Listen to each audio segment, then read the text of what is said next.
Proclamação: amarás o Senhor teu Deus de todo o teu coração e de toda a tua alma e de todo o teu pensamento. Este é o primeiro e grande mandamento, e o segundo semelhante a este é: amarás o teu próximo como a ti mesmo. Destes dois mandamentos dependem toda a lei e os profetas. Mateus 22, 37 a 40.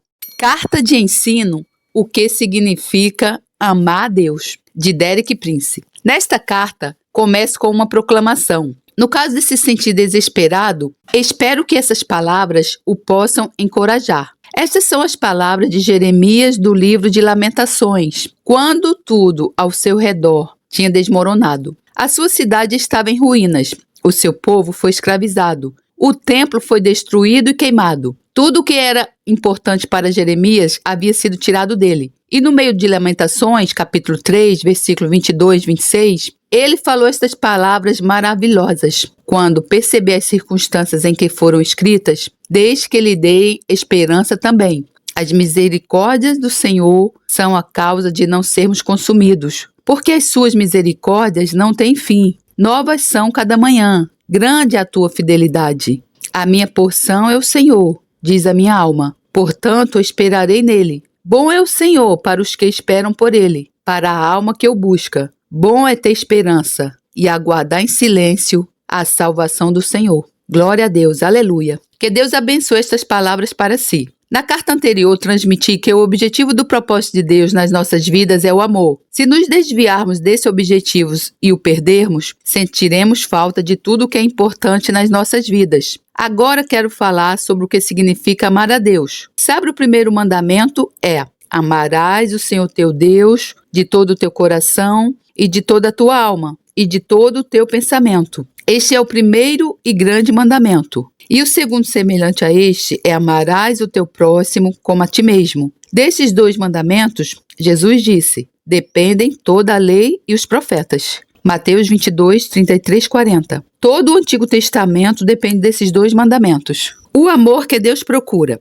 Ao falar sobre o que significa amar a Deus, quero desde o princípio deixar claro que o amor de Deus nunca pode ser separado de uma outra palavra, que é a obediência. Não se pode separar o amor de Deus da obediência a Deus. O amor de Deus não é algo piegas, não é sentimental, não é puramente emocional. Ele carrega emoção profunda, mas está enraizado na vontade e não na emoção. Eu quero que leia algumas palavras de Jesus de João 14, 21, 24. Nessas palavras, Jesus mostra duas coisas. A motivação para obedecer a Deus é amor, não medo, mas amor e segundo. O amor é expresso pela obediência. Essas duas coisas são básicas e fundamentais. Na vida cristã, o motivo para obedecer a Deus é amor, não é medo. Paulo disse em Romanos 8,15, porque não recebestes o espírito de escravidão, para outra vez estardes em temor. Essa foi a lei de Moisés. As pessoas obedeciam à lei porque tinham medo das consequências da desobediência. Mas na nova aliança o motivo é o amor, puramente o amor, não o medo. Não sei se estará criando ou se já criou filhos. Tenho a minha parcela de experiência porque a Ruth e eu, entre nós, somos responsáveis por 12 filhos adotivos. E neste momento temos cerca de 35 netos e 45 bisnetos. Meu Deus, louvado seja Deus pela vida desse homem. Então, não estou falando de teoria. Eu quero dizer que há no fundo duas maneiras com que se pode tentar educar crianças. Uma é fazer muitas leis e regras e aplicá-las. Se não fizer assim, algo acontecerá. Outra é ganhar o amor deles. E veja, a diferença é que se os seus filhos são motivados pelo medo, quando atingem a idade de 16, 17 ou 18 anos e saem da sua casa, deixarão de obedecer-lhe, seguirão o seu próprio caminho. Mas se eles são motivados pelo amor, continuarão a fazer o que ele lhes ensinou a fazer. O amor é o único motivo efetivo para a obediência. É isso que Jesus diz em João 14, 21, 24. Aquele que tem os meus mandamentos e os guarda, esse é o que me ama. E aquele que me ama será amado de meu Pai. E eu o amarei e me manifestarei a ele. Observe essa declaração clara. Aquele que tem os meus mandamentos e os guarda é aquele que me ama. E observe que não é suficiente apenas guardar os mandamentos. Tem que ter os mandamentos. Por outras palavras, precisa buscar o conhecimento da vontade de Deus. Não é uma atitude passiva. Bem, se diz isso eu faço, mas é uma busca da vontade de Deus e depois obedecer-lhe. E depois disse-lhe Judas, não os Iscariotes: Senhor, de onde vem que te hás de manifestar a nós e não ao mundo? Porque Jesus lhes dissera que ele estava indo embora. Ele os deixaria, mas viria e se comunicaria com eles novamente. Então, essa é a razão para a pergunta. Jesus respondeu e disse-lhe: Se alguém me ama, guardará minha palavra, e meu Pai o amará. E viremos para ele e faremos nele morada. Esse é um dos poucos lugares no Novo Testamento ou na Bíblia onde o pronome plural é usado por Deus. É muito raro. Não virá, mas nós viremos. O pai e o filho se unirão para fazer o seu lar com aquele que guarda a palavra de Deus. Glória a Deus. E depois continua falando do lado oposto. Quem não me ama não guarda as minhas palavras. Ora, a palavra que ouvistes não é minha, mas do Pai que me enviou. No meu livro Os Alicerces da Fé, menciona a seguinte verdade. Se quiser saber o quanto ama a Deus, pode descobrir facilmente. É exatamente o quanto obedece a sua palavra. Você não o ama mais do que obedece a sua palavra. Pode dizer que o ama, pode orar como se o amasse, mas a medida do seu amor é a medida da sua obediência à sua palavra. Aleluia, glórias a Deus. Então, o amor é a motivação para a obediência e o amor é expresso por essa obediência. Isso poderia assustá-lo, na verdade, isso poderia assustar-me. Eu poderia dizer para mim mesmo, se não sou totalmente obediente, isso significa que não amo a Deus? A resposta é não. Na vida cristã, a obediência é progressiva. Nós não começamos a vida obedecendo completamente a tudo. Na verdade, eu tenho vivido a vida cristã por 52 anos e ainda há muitas áreas nas quais eu não conheço e sigo totalmente a vontade de Deus. Mas aqui está uma boa notícia. A nossa fé nos é imputada como justiça. Enquanto continuarmos acreditando, a nossa fé nos é imputada como justiça, mesmo quando não estamos obedecendo plenamente. É tão importante. Vamos ler o que Romanos 4 nos diz sobre Abraão. Versículo 3. Pois que diz a Escritura? Creu Abraão a Deus, e isso lhe foi imputado como justiça. Isso é afirmado em Gênesis 15:6. Se seguir a carreira de Abraão, depois pelo menos em 2 ocasiões, ele falhou perante Deus. A primeira vez, quando permitiu que Sara, a sua esposa, fosse levada como uma concubina para um harém de um rei egípcio. E a segunda vez, quando ele concordou com a sugestão de Sara de ter um filho com a sua concubina Agá. Em cada caso, Abraão falhou perante Deus. Ele não seguia perfeitamente a vontade de Deus, mas essa é a boa notícia. Mesmo quando ele não era totalmente obediente, a sua fé era acreditada como justiça para ele. Então, não deixe o diabo colocá-lo sob condenação se você nem sempre for totalmente obediente, desde que o seu coração esteja predisposto para obedecer a Deus. Muitas vezes tropeçará e cairá, mas fará o mesmo que Abraão. Ele tropeçou, ele cometeu erros, mas nunca desistiu. A sua fé sempre lhe foi imputada como justiça. E no fim de Romanos 4, 22, 24, Paulo diz, em consequência, isso lhe foi também creditado como justiça.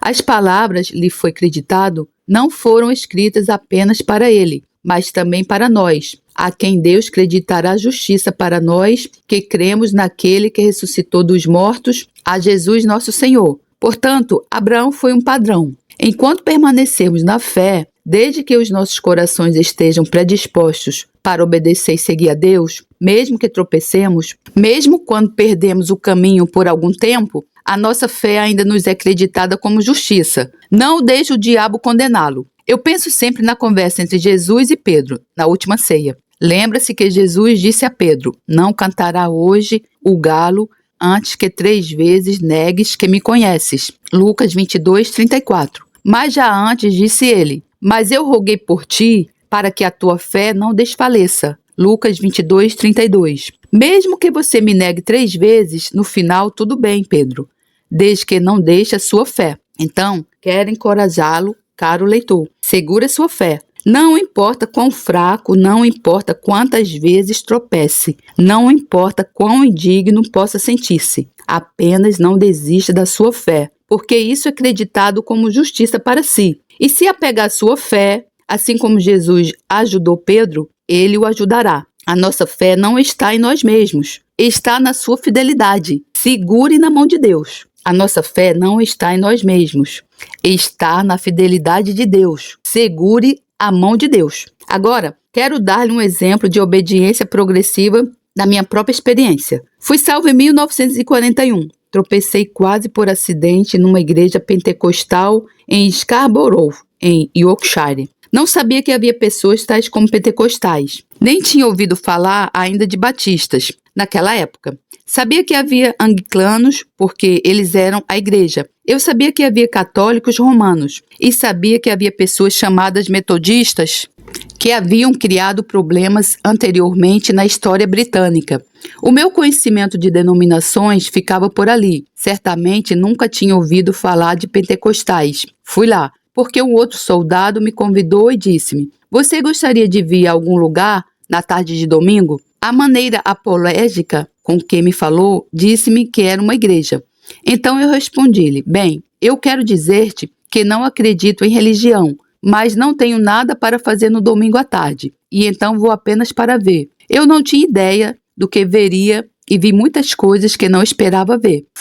Lembre-se que fui treinado para criticar e analisar as coisas intelectualmente, por cerca de 7 anos em Cambridge. Uma única pergunta que era: o pregador realmente sabe do que está falando? Ele baseou a sua pregação no texto de Isaías 6, a visão que Isaías teve do Senhor em sua glória. E quando ele viu o Senhor em sua glória, ele disse: "Ai de mim, pois estou perdido, porque sou um homem de lábios impuros e habito no meio de um povo de impuros lábios." E quando ouvi essa frase, um homem de lábios impuros, que habita no meio de um povo de lábios impuros, eu disse para mim mesmo: nunca ninguém te descreveu com mais precisão do que isto, porque eu era um soldado no exército britânico e, com todo respeito pelo exército britânico, não acho que haja qualquer grupo de homens em qualquer lugar do mundo que o vença nas falas impuras e blasfêmias. Estive lá por 5 anos e meio e, como é lógico, tive alguma exposição. Eu era tão mal quanto os restantes. E naquela noite, no final da mensagem, que não entendi, e eu tenho que acrescentar, se você estivesse planejando convencer um filósofo de Cambridge, não teria planejado essa reunião, porque o pregador se envolveu em muitas coisas que não tinham nada a ver com Isaías, e numa certa altura, ele falou acerca da relação entre Davi, o pastor, e Saul, o rei. Ele disse com toda a razão que Saul era cabeça e ombros mais alto que o resto do povo. Ele envolveu-se num diálogo imaginário entre Saul e Davi. Quando ele estava falando como Davi, estava na plataforma quando estava falando como Saul. Ele ergueu-se num banco pequeno em cima da plataforma e olhou para onde ele estava quando era Davi. Bem, no meio disso, o banco desmoronou e ele caiu no chão com um baque. Então, se você estivesse planejando, como eu referi, convencer um intelectual de Cambridge, teria deixado essa parte de fora. Mas no final de tudo, eu cheguei a uma conclusão simples. Ele sabe do que está falando e eu não sei. No fim, algo que me apanhou de surpresa e envergonhou. Eles fizeram o que é comumente chamado de apelo. Naqueles dias não havia música de fundo.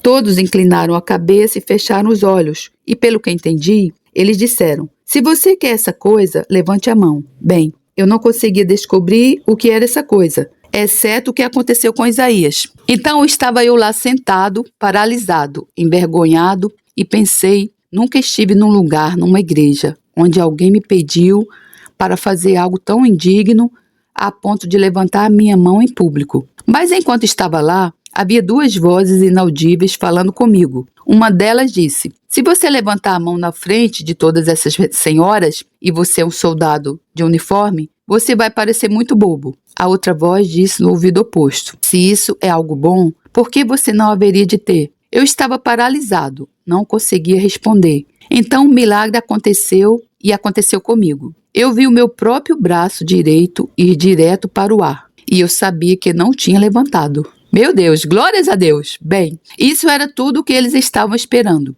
Então continuaram com a reunião. Eu não recebi aconselhamento ou mais instruções. Bem, 2 noites depois eu estava noutra reunião pentecostal e pensei: vou levar isto até o fim. Era uma igreja diferente, um pregador diferente, mas muito parecido. Esse homem pregou sobre o texto e Enoque não apareceu, mas porquanto Deus para si o tomou. Gênesis 5:24. O pregador era uma dessas pessoas que acreditam em tornar as coisas atualizadas, e então descreveu como eles chamaram os serviços de investigação criminal, os quais vieram com os cães rastreadores e seguiram o rastro até um certo ponto, até onde simplesmente desapareceu. Ele disse: não foi para o norte, não foi para o sul, não foi para o leste, não foi para o oeste.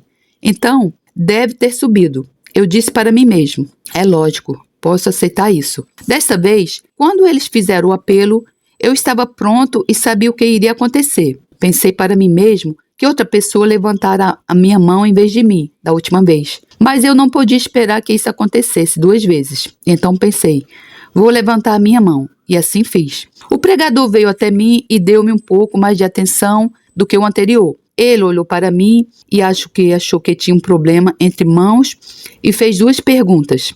Você acredita que é um pecador? Agora minha especialidade tinha sido definições. Então, rapidamente, passei em minha mente todas as definições óbvias de um pecador e cada uma delas se encaixava em mim com exatidão. Então eu disse: sim, eu acredito que sou um pecador. Então ele perguntou: você acredita que Cristo morreu por seus pecados? Eu lembro-me vividamente, hoje, exatamente o que respondi. Eu disse: para dizer a verdade, não posso ver o que a morte de Jesus Cristo, 19 séculos atrás, poderia ter a ver com os pecados que cometi no meu tempo de vida. E lá estava eu estava no impasse. Acho que ele foi sábio o suficiente para não discutir comigo e tenho a certeza de que aqueles queridos pentecostais começaram a orar por mim. Eles realmente tiveram o que chamam de um reavivamento naquela igreja e havia apenas uma pessoa que foi salva, e essa era eu. Então, eles tinham todos os motivos para orar por mim. De qualquer forma, eu não fui salvo, mas senti que tinha saído de um mundo e não tinha entrado no outro. Eu era como uma pessoa suspensa entre 2 mundos. Continuei assim de segunda a quinta. Havia 3 perguntas na minha mente. Se eu me envolver nisso, o que acontecerá com a minha carreira universitária? Número 2. O que os meus amigos dirão? Número 3. O que a minha família dirá? E essa foi a pergunta mais difícil de todas. Mas quinta-feira cheguei à conclusão de que não me importava com o que acontece com a minha carreira universitária. Não me importava com o que os meus amigos diriam. Não me importava com o que a minha família diria. O que quer que isso seja, eu quero. E naquela noite, eu agarrei isso. Deus sabe quanto você está totalmente preparado. Deus seja louvado. Dou isso como um exemplo. Não pretendi entrar nisso. Mas no que diz respeito aos lábios impuros, no momento em que Deus me salvou e me encheu do Espírito Santo, a minha língua foi purificada. Nunca mais usei outra palavra impura ou blasfema. Não fui eu que desisti. Simplesmente já não estava em mim. Eu achei isso maravilhoso e pensei: cheguei. Então, Deus começou a mostrar-me que há muitas outras maneiras pelas quais pecamos com a nossa língua. Passado algum tempo, Deus mostrou-me que eu era muito crítico com as pessoas. Ele disse: que trabalho é este? Julgar os servos dos outros. E então eu desisti de ser crítico. Glórias a Deus.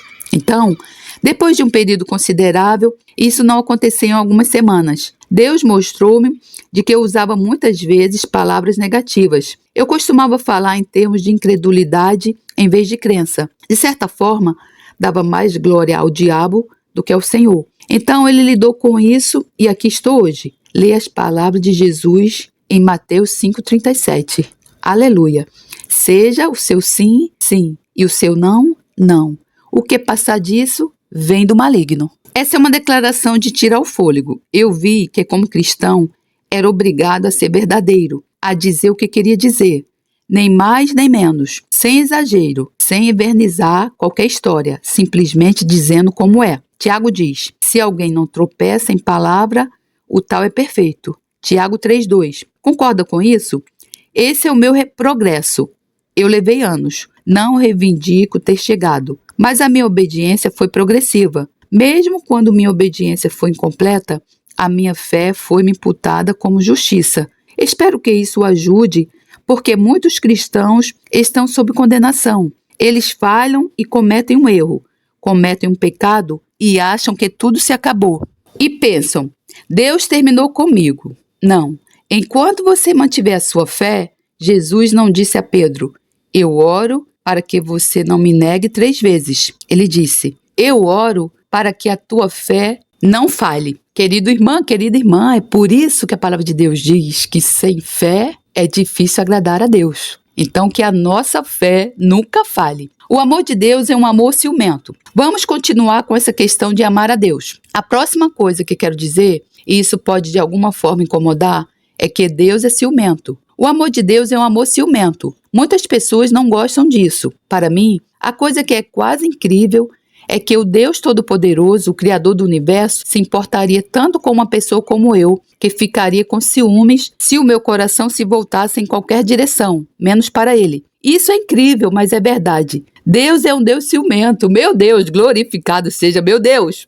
Nos 10 mandamentos, em Deuteronômio 5, Deus fez essa afirmação, que eu citarei, e que provavelmente é familiar para a maioria das pessoas. Deuteronômio 5, 8, 9. Não farás para ti imagem de escultura, nem semelhança alguma do que há em cima do céu, nem embaixo na terra, nem nas águas debaixo da terra. Não te encurvarás a elas, nem as servirás, porque eu, Senhor teu Deus, sou Deus zeloso. Por outras palavras, Deus disse: não quero que outra pessoa ou coisa ocupe o lugar reservado para mim. Veja, como lógico, eu tive de encarar o seguinte fato. Se o Deus Todo-Poderoso, em toda a sua majestade, glória, poder e sabedoria, estiver disposto a ocupar um lugar na minha vida, então, logicamente, há apenas um lugar que eu posso oferecer a Ele, isto é, o primeiro lugar. Oferecer a Deus o segundo ou terceiro lugar é insultar o Deus Todo-Poderoso, e temo que muitos de nós tenham sido culpados disso. Oferecer a Deus o segundo ou terceiro lugar na nossa vida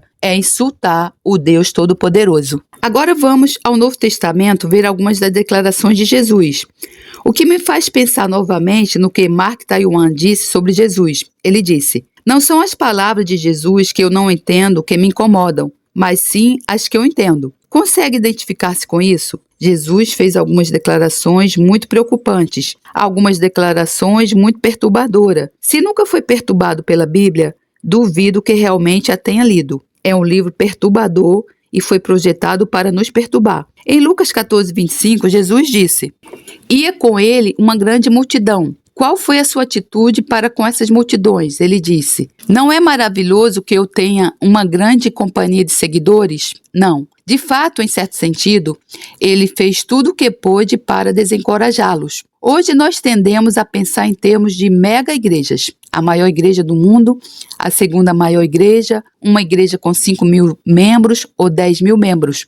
Eu não acredito que Jesus esteja impressionado porque ele não nos disse para fazer membros de igreja. Você sabia disso? Ele disse: ide e fazei discípulos de todas as nações. Há uma diferença entre um membro da igreja e um discípulo. Um discípulo é alguém que tem como principal objetivo na vida seguir a Jesus. Um membro da igreja pode ser apenas alguém que tem alguma religião, respeito por Jesus, frequente os cultos na igreja, leve uma vida boa. Mas eu acho que, perdoa-me por dizer isso, um dos maiores problemas de Deus no mundo hoje são os membros da igreja que não são discípulos. Um dos maiores problemas de Deus no mundo hoje são os membros das igrejas que não são discípulos. Vou contar-lhe uma pequena história bastante comum que ilustra isso. Vou contar de uma forma que não revele a identidade de ninguém. Havia uma mulher muito má, pelos nossos padrões.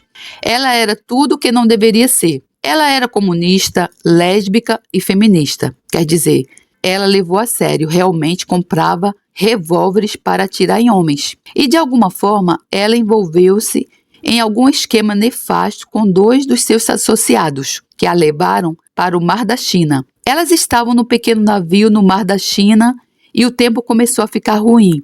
E as outras pessoas com ela disseram: vá para o porão, liga o rádio e veja o que o boletim meteorológico diz. Isso é quase incrível, mas eu tenho a história muito precisa. Ela desceu ao porão, ligou o rádio e ouviu Today with Derek Prince, hoje com Derek Prince, de Manila, nas Filipinas, e foi salva. Louvado seja o nosso Senhor, Deus é poderoso, ninguém explica Deus. Quero dizer, as minhas mensagens não duram mais do que 12 minutos e meio, se a ouvir toda. Agora, ela é exatamente o reverso de tudo que era antes. Meu Deus.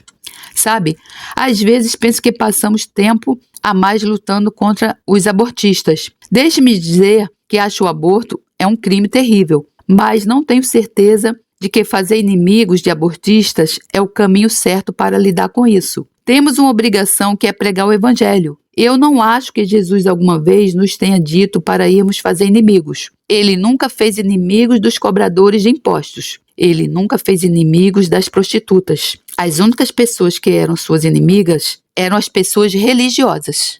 De qualquer forma, ela foi maravilhosamente salva e totalmente transformada. Ela agora dedica sua vida a trazer para o Senhor o tipo de pessoa que ela era antes de ser salva.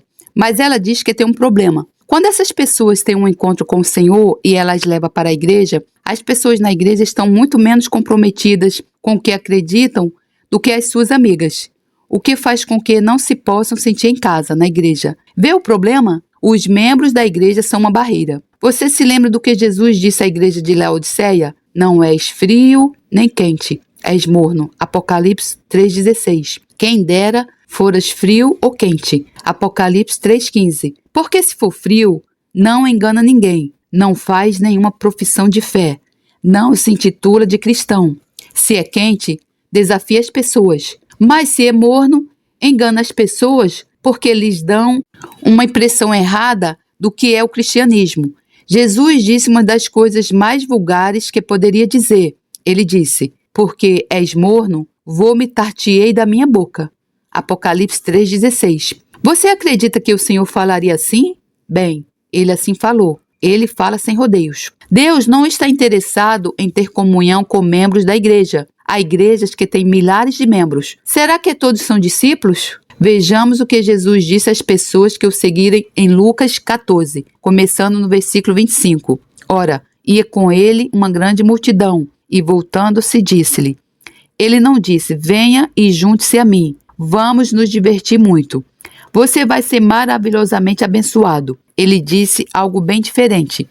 Se alguém vier a mim e não aborrecer, odiar a seu pai e mãe e mulher e filhos, irmãos, irmãs, e ainda também a sua própria vida, não pode ser meu discípulo. Versículo 26.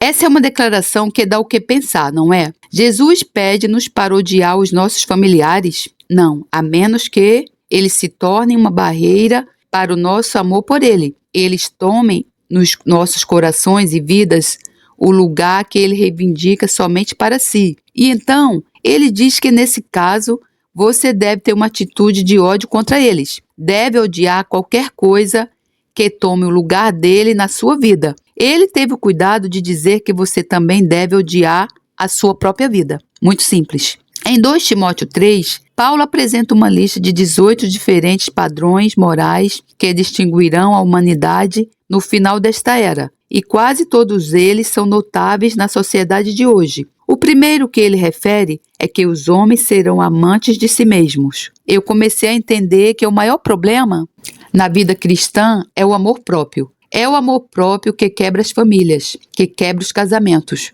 Eu vi estatísticas há 1 ano ou 2 atrás de uma pesquisa nos Estados Unidos sobre quantas pessoas moram juntas numa casa hoje. O número médio é de 1,7 pessoas. Menos de 2 pessoas podem viver juntas. Por quê? Por causa do amor próprio. Se você não combina comigo, pode ir. É verdade que nos casamos, mas se não te dás comigo e com a minha maneira de ser, então vai. O amor próprio é a raiz do desmembramento da família, que é a raiz do desmembramento da sociedade. Jesus disse, quando se trata do teu relacionamento comigo, tens que te odiar a ti, o teu pai, a tua mãe, os teus irmãos, as tuas irmãs, a tua esposa. Essa é uma declaração impactante. Por favor, entenda que não estou dizendo que é certo odiar as pessoas. O que eu estou dizendo é, qualquer coisa que se intrometa entre Jesus e você, qualquer coisa que tome o lugar de Jesus na sua vida, ele exige que a odeie e a elimine daquele lugar. E no versículo seguinte diz,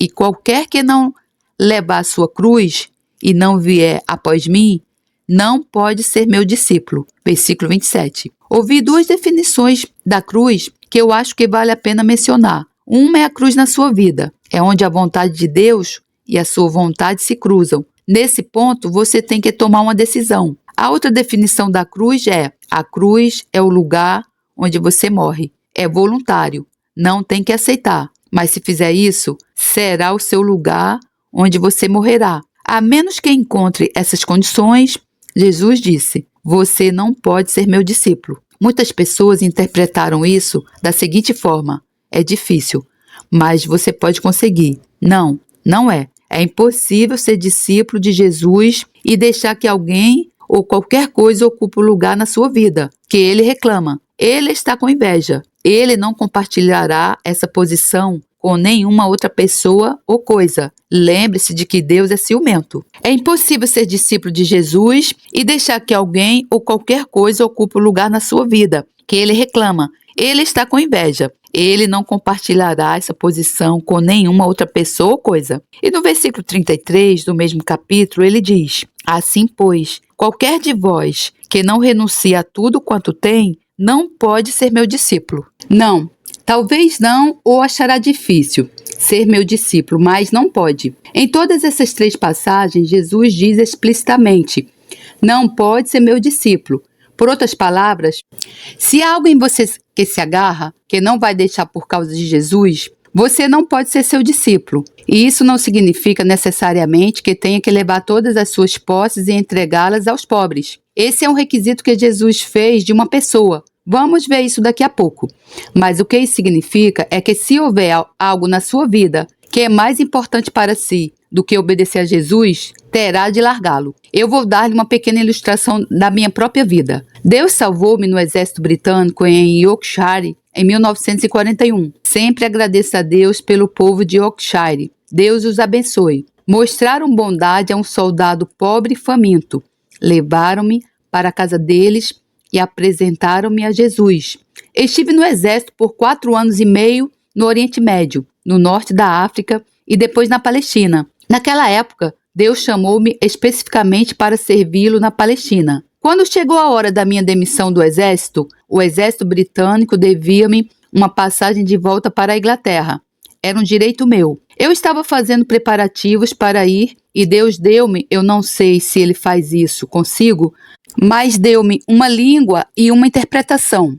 E em essência dizia, o navio está no porto, as velas estão em alta, tudo está pronto. Se você embarcar agora, pode ir. Se o perder agora, nunca irá. Eu sabia que não tinha outra opção a não ser obedecer a Deus. Naquela época, o meu querido avô, que era um dos membros mais próximos da minha família, estava morrendo de câncer. Eu era o seu único neto. Ele queria ver-me e eu queria vê-lo, mas tive que dizer não. Então, o King's College, em Cambridge, que era minha faculdade, escreveu-me uma carta muito lisonjeira dizendo, se você voltar, nós lhe daremos isso e aquilo. Por outras palavras, você terá uma carreira acadêmica garantida numa das maiores renomadas instituições acadêmicas da Grã-Bretanha. Eu tive que escrever de volta. Não fui diplomático. Não faria isso de novo desta forma. Eu disse, eu não posso ir. Tornei-me um cristão. Então, desisti da minha família, meu país, minha carreira. E quando nós tivemos que comprar uma casa para salvar as nossas vidas, e eu não posso entrar nos detalhes, eu desisti das minhas poupanças. Glórias a Deus, aleluia, que homem de fé. Deus não me disse, você não pode ser meu discípulo, a menos que desista de tudo. Mas ele apenas me levou a fazer isso. E só depois percebi que cumpria as condições do discipulado. Não estou sugerindo que Deus lidará consigo exatamente da mesma maneira, mas as condições de Deus permanecem as mesmas. Qualquer um que não renunciar a tudo o que tem, não pode ser meu discípulo. Qualquer um que não renunciar a tudo o que tem, não pode ser meu discípulo. Vamos voltar para uma outra história, e é a última que vamos ver, em Marcos 10. Essa é uma história que me impressionou profundamente ao longo dos anos. Marcos 10, 17 e 22. E pondo-se a caminho, correu para ele um homem, o qual se ajoelhou diante dele, e lhe perguntou, bom mestre, que farei para herdar a vida eterna? Em outras partes do Evangelho, descobrimos que esse jovem era um governante e era rico. E ele veio correndo, estava entusiasmado. E Jesus lhe disse, por que me chamas bom? Ninguém há bom senão um, que é Deus. Tu sabes os mandamentos. Não adulterarás, não matarás, não furtarás, não dirás falso testemunho, não defraudarás alguém, honra teu pai e a tua mãe. Ele, porém, respondendo, e tenho a certeza que disse a verdade, lhe disse: Mestre, tudo isso guardei desde a minha mocidade. Era um jovem muito bom, moral e reto, e Jesus, olhando para ele, o amou. Essa frase impressionou-me profundamente. Acho que posso dizer que é assustador ser amado por Jesus, porque quando ele o ama e ele olha para si, ele vê através de si as profundezas mais profundas da sua personalidade. Ele sabe tudo sobre si e, infalivelmente, ele colocará o dedo na única coisa que fica entre você e ele. E nem sempre é o mesmo. Com este jovem eram as suas posses, mas com outros poderia ser algo diferente. Por exemplo, na sua vida, se é uma pessoa jovem, pode ser uma namorada não salva ou um namorado não salvo. Ou pode ser um trabalho que particularmente aspirou e conseguiu. Ou poderia ser uma carreira, ou poderia ser mais educação.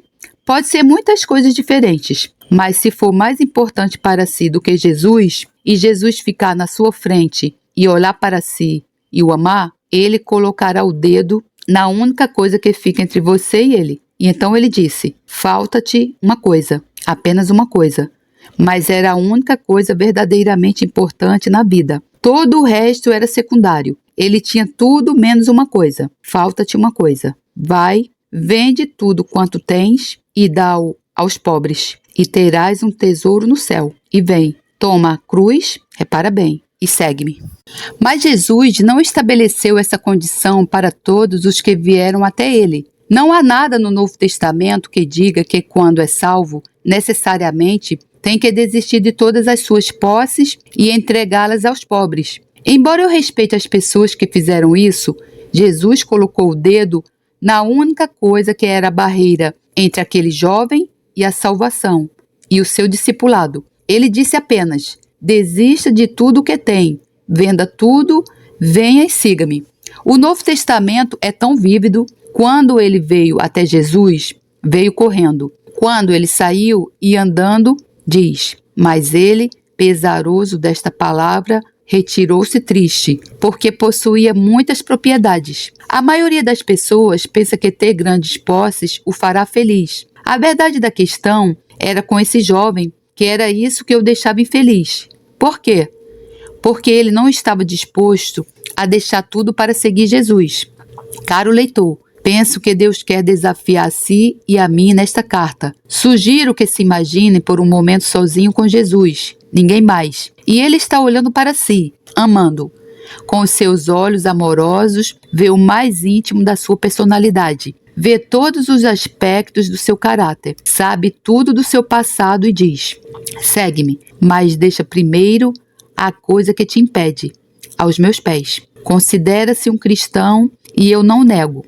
Pense, pode ser um membro da igreja, pode fazer muitas coisas boas, assim como aquele jovem, que guardou todos os mandamentos. Mas, segundo Jesus, uma coisa estava em falta. A única coisa que realmente importa na vida: um relacionamento pessoal comprometido com Jesus Cristo, que faz dele o seu Senhor. Só quero que fique em silêncio por um momento e medite em tudo o que foi dito. Se você tem a convicção que Jesus o está confrontando, como vai responder? Vai colocar tudo a seus pés, sem reservas, e dizer: Senhor, aceite-me como eu sou, vou servi-lo e segui-lo com o melhor da minha capacidade? Ou vai dizer: Senhor, realmente gostaria de segui-lo, mas a minha namorada não, a minha família pode não aprovar, poderia perder o meu emprego, os meus amigos gozariam comigo. Será que existe um mais entre si e Jesus agora? Lembre-se, há uma coisa que é necessária. Há muitas coisas que são importantes. Muitas coisas são agradáveis. Mas há apenas uma coisa que é absolutamente necessária. E é tornar-se um discípulo de Jesus Cristo. Glórias a Deus! Louvado seja o nosso Senhor. Não um membro da igreja, mas um discípulo de Jesus Cristo.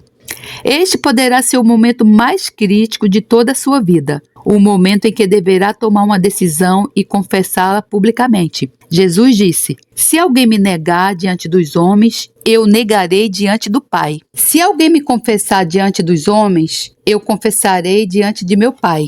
Mateus 10, 32, 33. Quero dizer-lhe que sirvo Jesus há 52 anos.